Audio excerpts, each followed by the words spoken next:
Namo Amida Buddha. Good morning, good afternoon, good evening, wherever you are, whenever you are, in whichever realms of existence you are, whatever mind states you're in, whatever conditions you're in. Welcome to my channel. I wanted to talk today about deep listening. It's one particular aspect of deep listening, which is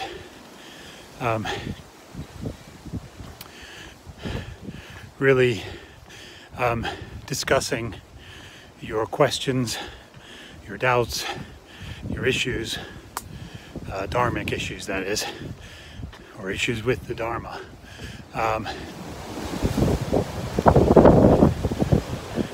With a good teacher, true teacher, or a good friend on the path who is a person of Shinjin.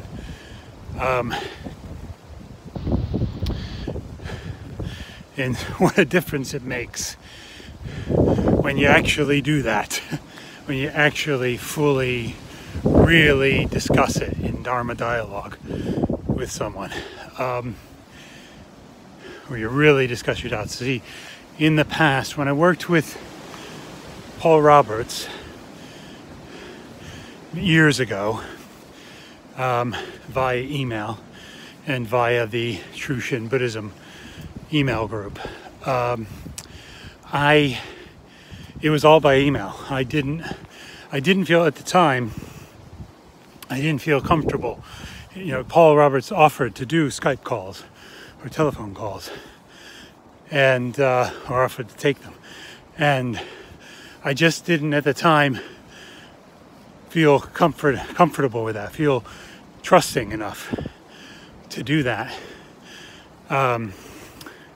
So I just did it all by email. And so, of course, via email, there's only so much you can do. I mean, yeah, I can sit there and write a major thing, and I would sometimes write a very long, lengthy email to explain my questions or my doubts or my Dharma issues, you know, or blockages.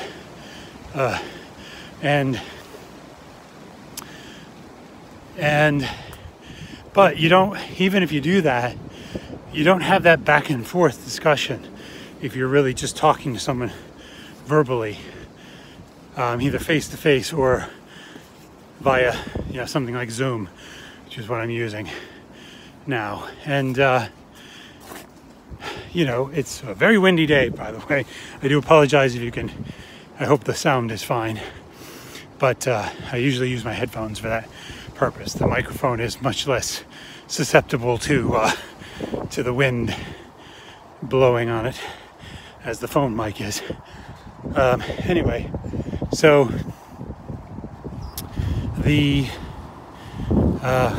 so I just didn't feel, so, you know, I just didn't have that back and forth with him. And so, and also when you're trying to email, you know, it takes a lot more time to have an email discussion, because you have to think about it, you have to make sure you've written it correctly, you have to, you know, and just actually typing it, and, you know, it just it takes a while. And so I would wind up abbreviating and, you know, trying to go back and forth in an email discussion about something. I'd wind up just kind of shorthanding things and abbreviating them, or just giving up after a while of, like, you know, trying to sort of you know, hash it all out and discuss it all out type of thing, rather, you know, via email. It was just frustrating. I found it frustrating and difficult, and I didn't have the time to do that. Whereas if you're just talking to somebody, it's so much quicker to have those discussions. So anyway, so that was a barrier at the time. That was from me. It's my own trust. You know, I just didn't trust. I didn't have a level of trust where I felt like I could talk, you know, or a level of comfort where I felt like I would be comfortable talking on the phone with a total stranger, you know, even though I'd been corresponding with him for a long time, but he was on the other side of the world, you know. I'm in the UK and he was in New York, I believe. And, you know, I just didn't, you know, and then, and also with the True Shin Buddhism group, again, it was an email group. You never see these people's faces. So I didn't have a level of trust in that. I just couldn't, I didn't feel like with that group, I could sort of really bear my soul, not soul, there's no soul in Buddhism, but bear my questions and doubts and blockages with, issues with the Dharma type of thing with them. I just couldn't, so again, I would abbreviate things, and not, at first I did, and I wrote quite a bit, but I just got to where I was like, I'm not real, when I get responses from people, some of the responses weren't the most helpful, and Paul Roberts would reprimand people for because sometimes people just really would come out really ignorantly in that email group, and Paul Roberts and others of the longtime members of that group, who had Shinjin and were,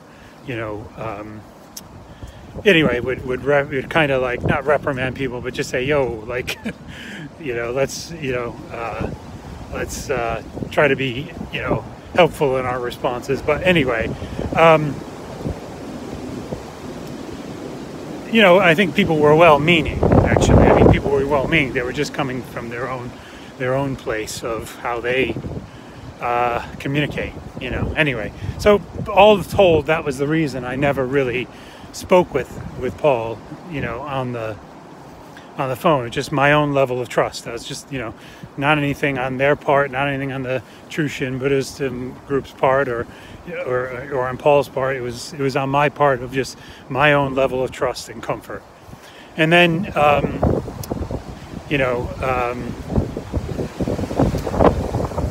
then there'd be times where, anyway, sorry. And then when I was working with Josho Sensei, and the Amida Sangha, I did a similar thing, even though I could speak, at least 3 times face to face with Josho Sensei via Zoom. We, twice a month at the bi-monthly sort of Dharma meeting that we would have of the whole Sangha, International Sangha, and then once a week just for my own Dharma study. And even though I had that, I again abbreviated my questions and my doubts because of my lack of trust. Really, my lack of really trusting and to put myself, to really put my questions and my doubts and my, Dharma issues out there for fear of the response. My own projection of my own imagining what the response would be, my own, worrying about what the response would be if I asked certain things or explained that I had certain types of doubts, or explain my certain issues with the Dharma that I might have.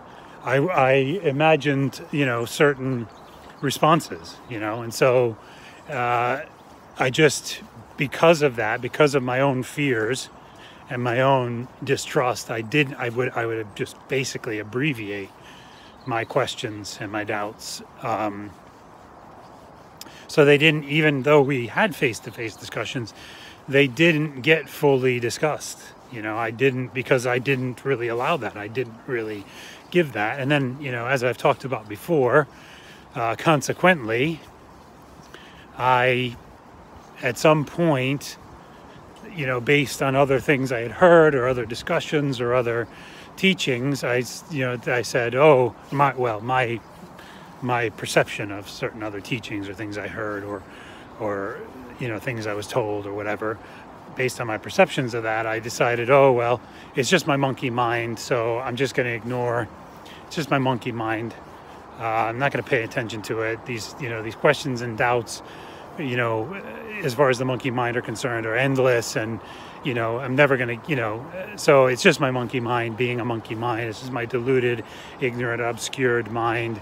So I'm just going to ignore them, and suppress. And so I wound up ignoring and suppressing my doubts and convinced myself I had Shinjin. Really convinced myself I had Shinjin when I didn't. And I had done that before for the same reason, just getting to the point where, well, it was a combination of not really dealing with my doubts and questions in the way they should be dealt with, as I'm discussing here, and the how and why of, I didn't really discuss my questions and doubts the way they should be discussed. And a combination of that with wanting so desperately to have Shinjin, wanting so desperately to be receptive of the Dharma, be receptive of Shinjin, to have that faith, so desperately wanted to have that absolute no doubt kind of faith, that I just would just trick myself. And I'd done that before in the past, 3 or 4 times. It only lasted a couple of days or a matter of weeks. The other 3 or 4, 2 or 3 times where that happened. But the most recent one, I had convinced myself for like a year or something, so and now I am working with somebody through Aiken Kobai Sensei, an English-speaking Dharma friend that Aiken Kobai Sensei referred me to, and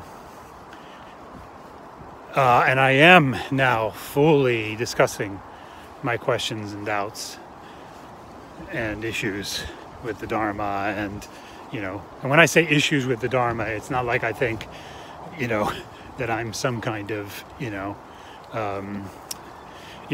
some kind of I don't know, some kind of scholarly I have an issue with this aspect of no, it's nothing like that. It's just, when I say issues, I mean it could be emotional issues, with the Dharma, or mental, intellectual issues, and just in the sense that I don't get it, or I don't understand it, or have a problem with something, reconciling something. So anyway, I don't know if I explained that very well, but anyway, but now doing this with my Dharma friend and my good friend on the path, who is a person of Shinjin,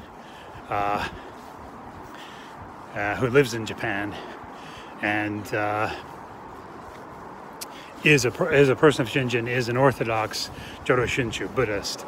I'm really discussing this stuff now, finally. I finally reached that place of trust, and also throughout this, perhaps part of the problem with me not being able to trust, and then only abbreviating my my questions and doubts and issues, with the Dharma, is perhaps it was that my karma hadn't fully ripened yet. To be able to do that, or to have that level of trust that you need to have, at some point, to be able to properly deeply listen, to be able to properly work with someone, to be able to properly fully ask your questions and your doubts, and discuss them. So whatever the reason, I'm now at a point where I'm doing that. I am now ruthlessly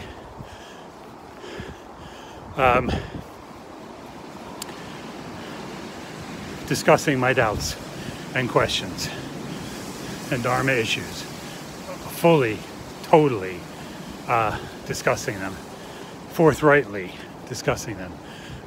Whatever it is, nothing is off the table, nothing is off limits, and just somehow I'm just able to do that now which I'm very grateful for, and I'm sure Amida is helping me, has been part of Amida's work in my life to get me to that, to get me to this point where I could actually properly even actually properly reflect on and properly discuss my questions and my doubts as part of the deep listening process. And what a difference it makes to be able to finally be able to do that. And again, not blaming anybody else that I wasn't previously able to do that.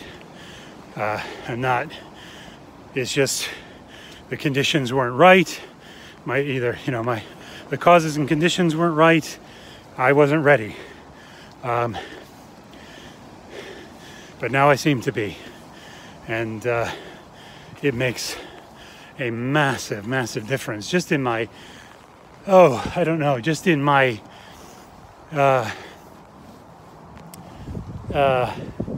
comfort level with it all, really. My level of, frustration, my level of anxiety about it, my level of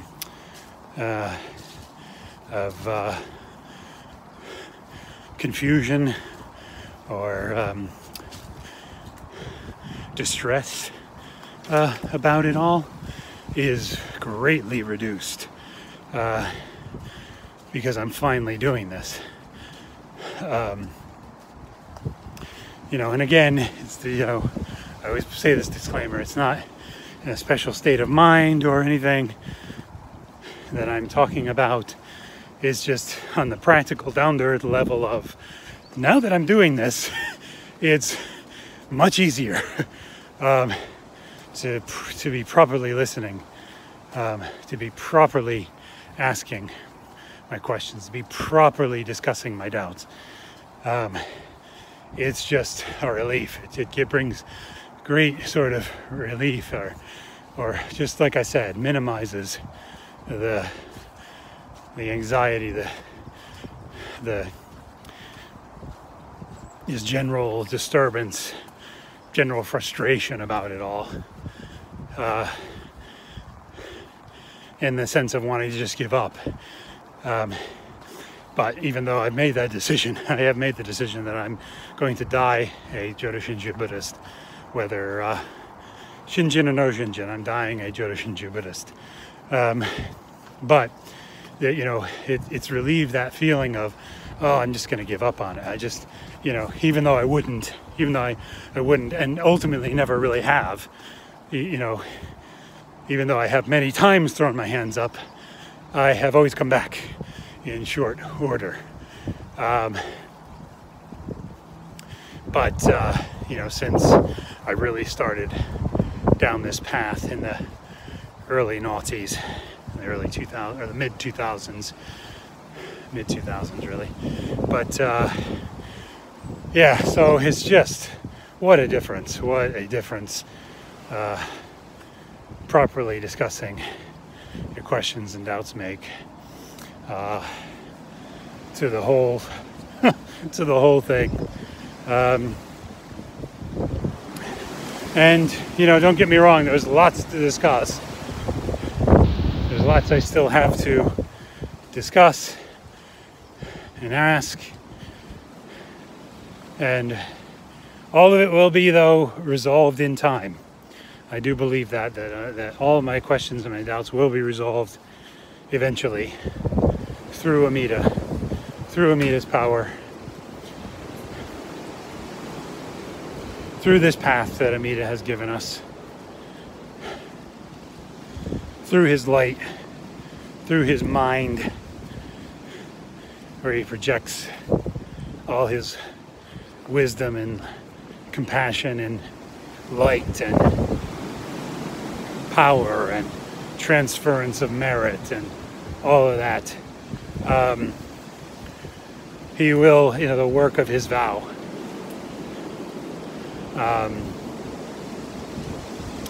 I believe that all my questions, doubts, and issues will be resolved by Amida in the end.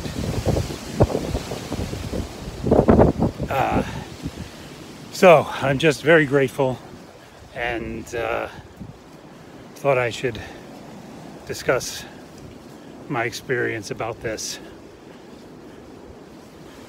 So take care, and Namo Amida Buddha.